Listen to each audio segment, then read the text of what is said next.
뭐 인공지능과 로봇 하는 사람들은 이야기해요. 아, 이것들 없어지는 일자리 있지만 더 많은 일자리 생길 거야. 내가 보기엔 거짓말입니다. 그럴 리가 있나요? 그런데 이제 요 시스템을 우리가 지키기 위해서는, 계속 살기 위해서는 가장 필요한 게 저는 민주주의라고 생각해요.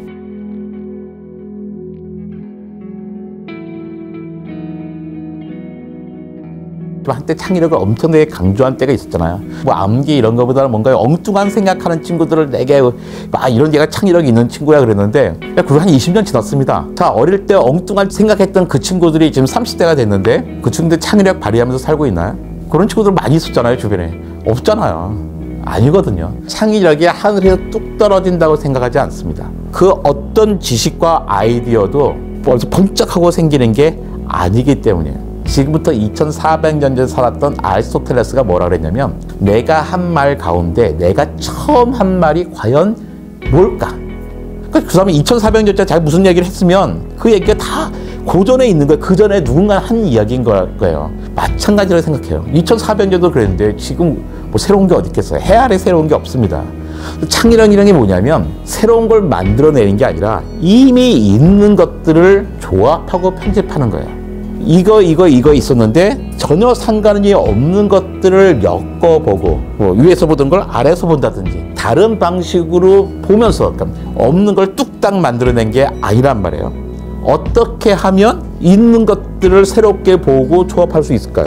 창의력이 어떻게 생길 건가에 대한 대답일 것 같아요. 난 거기 첫 번째 조건은 이미 어떤 게 있는지를 아는 거라고 생각해요. 난 그 점에 있어서 그 암기는 아주 중요하다고 생각합니다. 많은 분들이 암기하고 창의력을 서로 상반되는 걸 생각하는데, 저는 암기야말로 창의력의 가장 중요한 재산이라고 보는 거예요. 우리가 멋진 대화를 하기 위해서는 많은 문장들을 외우고 있어야 되는 거예요. I am a boy, you are a girl. 우리가 이해할 게 뭐 있습니까? 다 암기한 거잖아요. 창의력도 마찬가지로 있는 것들을 얼마나 잘 알고 있느냐인 것 같아요. 자녀들을 갖다가 창의력 있는 자녀를 키우고 싶다고 한다면 기본적으로 있는 지식들을 많이 알게 해주는 게 되게 중요합니다. 우리 집에 딱 2개의 책밖에 없었어요. 하나가 국어사전이었고 하나는 13권짜리 백과사전이었거든요. 근데 나중에, 그때는 정말 지루했는데 나중에 보니까 흔히 말하는 백과사전적인 지식만큼 나를 잘 채워준 게 없는 것 같더라고요. 그래서 아이들에게 정말 창의력을 강조하느니 아이들이 좋아하는 지식들을 그냥 스펀지처럼, 애들은 그냥 원리가 아니라 지식 하나하나씩을 알 필요가 있어요. 아이들에게 단순한 과학 지식이 아니라 과학 원리를 깨우쳐 줘야죠. 원리가 한꺼번에 탁 깨우쳐지는 게 아닙니다. 지식들을 알다 보면, 쌓이다 보면 원리는 저절로 생겨져요. 근데 원리만 주다 보면 지금의 갖고 있는 지식과 결합이 안 되기 때문에 더 어렵기만 하거든요. 원리를 어떻게 깨달아요? 못 깨닫습니다. 제일 중요한 게 뭐냐면 시간입니다. 제가 이제 유학하고 돌아올 때 저희 바로 옆 연구소에 로터스 이펙트라고 아주 기가 막힌 효과를 발견해가지고 때 부자가 되신 교수님이 계신데, 인사하러 갔죠. 선생님, 저 다음 주에 귀국합니다. 그랬더니 선생님이 그러시더라고요. 산책하자. 그래서 1시간 동안 산책하는 거예요. 이렇게. 너 산책한 걸 한 번도 못 봤네? 그러더라고요. 그럼요. 제가 얼마나 부지런했는데요. 저는요, 점심 먹자마자 이렇게 다 닦고 청소하고 실험하고 딴 친구 도와주고 그랬습니다. 이거 얼마나 부지런했는데요. 그러니까 선생님이 그러시더라고요. 그게 바로 너의 문제예요. 아이디어는, 우리가 말하는 창의력, 아이디어는 먼 곳에 초점을 맞추고 있을 때 생기는 거거든. 멍 때리고 있을 때 생기는 건데, 너는 항상 바로 요 책상 주변에 있는 것에 초점을 맞추고 있잖아. 그러니 어떻게 무슨 새로운 게 떠오르겠어. 너 한국 가면 시간을 하루에 1시간이든 2시간이든 꼭 내서 너 주변이 아니라 너의 관심 바깥에 있었던 먼 곳들, 저 숲이나 강에다 초점을 맺히고선 보면서 다녀봐. 그럼 뭔가 너한테 걸리는 게 있을 거야. 그래서 창의력이 원하시는 분, 암기 많이 하시고 멍 때리는 시간을 확보하시는 게 좋을 것 같습니다.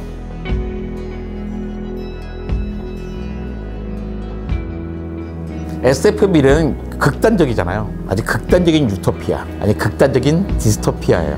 디스토피아를 겪고 유토피아적인 모습으로 가겠죠. 저는 인간을 되게 신뢰하거든요. 우리 과학기술의 발전에 따라서 한 번의 어려움을 겪지만 어딘가 될 거예요. 지금 따져봅시다. SF 어떻게 떠오른 거? 스페이스 오디세이 2001 이런 거 있었어요. 그거 1960년대 작품이에요. 근데 거의 미래는 2001년이었어요. 이게 2020년입니다. 그 다음에 백투더퓨처 2, 1986년 작품이었어요. 거기서 미래는 2015년이었어요. 1989년에 브레이드 러너, 거기에 미래가 2019년인가 그랬어요. 그 브레이드 러너에서요, 2019년에 미래가 어떻게 되면 공중전화로 신고합니다. 지금 이 영상 보는 사람 중에 2019년에 공중전화 써본 사람 누가 있어요? SF에서 상상했던 것보다 우리는 훨씬 더 많이 와 있어요. 제가 어릴 때 소년중앙에서 봤던 것 좀 따져봐도 마찬가지예요. 그 당시에 뭐 있었냐면 제가 제일 관심 있었던 게 벽걸이 TV였어요. 우리 집 텔레비는 이렇게 19인치 TV가 두 개가 이 정도 됐거든요. 벽걸이 너무 신기해서 말도 안 된다 그랬거든요. 벽걸이 텔레비 모든 집에 있어요. 우리 집만 빼고 다 있어요. 생각하고 다 있어요. 못한 거 보이냐면 고등학생이 달나라로 수학여행 간다 빼놓고는 사실은 다 하고 있습니다. 그런 거 있어요. 100살까지 산다 이런 얘기 하거든요. 지금 우리 120살, 150살까지 살까봐 걱정하고 있습니다. 요즘 나오는 SF에 그런 거 나옵니까? 요즘 나오는 SF는요 아주 근미래예요. 지금 살고 있을 때의 이야기여서 충분히 로봇과 인공지능으로 실현 가능한 것들이 나오더라고요. SF에서 말하는 미래가 올 거냐? 올 거냐 정도가 아니라 이미 왔다가 답이 아닐까 싶어요. 윌리엄 깁슨이라고 제가 아주 좋아하는 SF 작가인데 이런 얘기했어요. The future is already here 이런 얘기했잖아요. 미래는 이미 여기에 있다. 그것은 단지 매우 골고루 퍼지지 않았을 뿐이다. 그러니까 우리가 생각한 미래들은 와 있는데 그게 아주 널리 퍼지지 않아서 내 옆에 없으니까 내가 미래로 생각할 뿐이지 내 일상생활에 없는 미래들을 이해하고 있는 거예요. 그러니까 미래는 이미 와 있죠.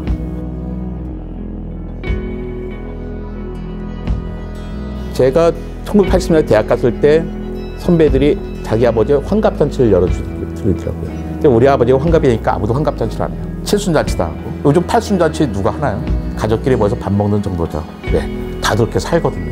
요 과학자들은 이거든요. 지금 2000년대에 태어난 친구들은 적어도 120살, 140살 살 거다. 거기에 대해서 부인하는 과학자들 거의 없습니다. 근데 이게 사실 지금의 문제죠. 우리가 해야 되는 고민은 뭐냐면 지구는 한정돼 있잖아요. 한정된 지구에서 무한한 소비를 했으면 살 수가 없거든요. 근데 그렇다 가지고 생물량을 유지해야 되는데 인간의 생물량을 어떻게 유지할 거예요? 전쟁에서 죽일 수 있는 것도 아니고 심각한 그 문제입니다. 로봇과 인공지능이 아마 산업의 전반적이 될 거예요. 4차 산업혁명이 결국 그거잖아요. 인공지능과 로봇이 생산을 담당하게 될 거란 거죠. 우리가 제일 걱정한 거죠. 그렇다면 나 뭘 먹고 살지? 이런 거예요. 언젠가는 되는데 문제가 있어요. 그 시스템이 정착되기 전에 그 혼란스러운 시기 있잖아요. 지금의 젊은 사람들 10대, 20대, 30대 엄청난 어려움을 겪을 거예요. 시스템은 갖춰지기 전에 자기 일자리들은 급격하게 줄어들기 때문이죠.